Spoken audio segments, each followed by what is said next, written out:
Existe uma engenharia que cria sua pobreza? A engenharia é envolvida na minha pobreza. Existem dois tipos de engenharia que mantêm as pessoas pobres a vida toda ou por gerações. A primeira engenharia envolvida na pobreza é a engenharia mental, que na maioria das vezes vem da segunda engenharia, que é a engenharia social de criação de pobreza. Portanto, não é questão de preguiça. Portanto, existem duas engenharias que mantêm as pessoas pobres. A primeira é a engenharia mental e a segunda é a engenharia social. Vamos lá. O que é a engenharia mental da pobreza? Sabe aquelas frases? Dinheiro não traz felicidade, mimimei. Vai que eu morro amanhã. Bem, a engenharia mental envolvida na pobreza refere-se aos padrões de pensamento, crenças e mentalidades que podem surgir ou ser reforçados por viver na infância condições de escassez e privação. É um conceito que aborda como as circunstâncias materiais moldam a psicologia e o processo de tomada de decisão. É crucial entender que esses padrões não são causa da pobreza em si, mas sim consequências de um padrão de ambiente de recursos limitados e estresse crônico que podem ser vencidos, sim, mas reais. A mentalidade de escassez impõe uma carga cognitiva pesada, o que pode afetar a capacidade de planejamento de longo prazo e a tomada de decisões que levam à prosperidade. Os principais aspectos dessa engenharia mental incluem foco no curto prazo, tunneling, a necessidade imediata de lidar com crises diárias, pagar uma conta de hoje, garantir a comida de amanhã, consome a largura de banda mental, tornando difícil pensar e planejar o futuro. É como um efeito túnel mental, crenças de autoeficácia reduzida. A exposição contínua a barreiras sistêmicas e o sentimento de falta de controle sobre a própria vida podem levar a uma crença de que os esforços individuais não farão diferença. Isso pode resultar em menos tentativas de buscar oportunidades ou mudar de situação. Mentalidade de escassez. Scarcity mindset.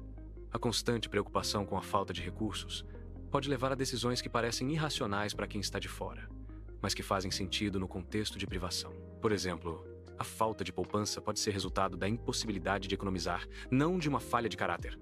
Uma alternativa é criar uma segunda fonte de renda, estresse crônico e sobrecarga cognitiva.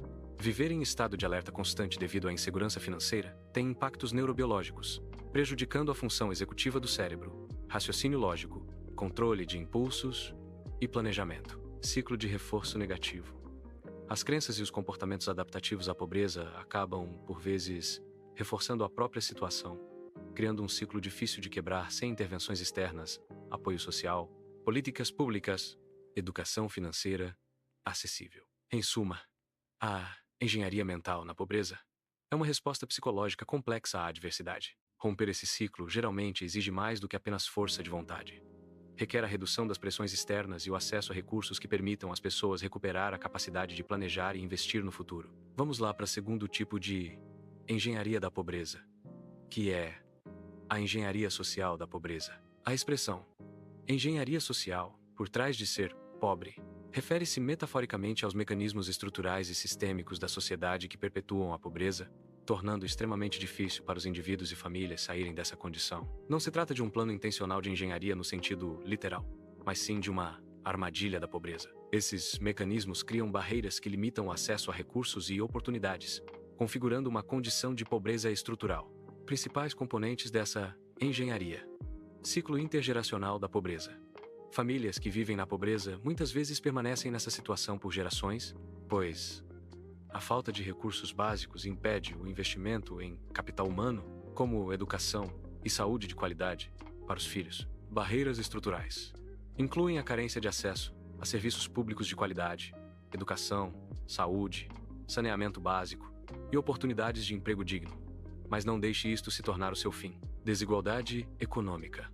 A concentração desigual de renda e riqueza cria um abismo social, onde os mais pobres têm acesso limitado a crédito e investimentos, enquanto os mais ricos acumulam mais capital. Fatores sociais e geográficos.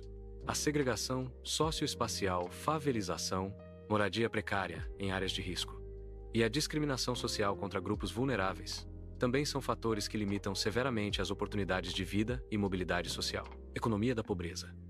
Em alguns casos, as políticas públicas se tornam ineficazes por conta da zona da armadilha da pobreza, onde mesmo um pequeno apoio pode não ser suficiente para tirar a população da situação de vulnerabilidade sem uma mudança estrutural mais profunda. Em essência, essa engenharia ilustra como a pobreza não é apenas resultado de escolhas individuais, mas sim de um sistema complexo de desvantagens acumuladas que limitam as capacidades básicas e o bem-estar das pessoas.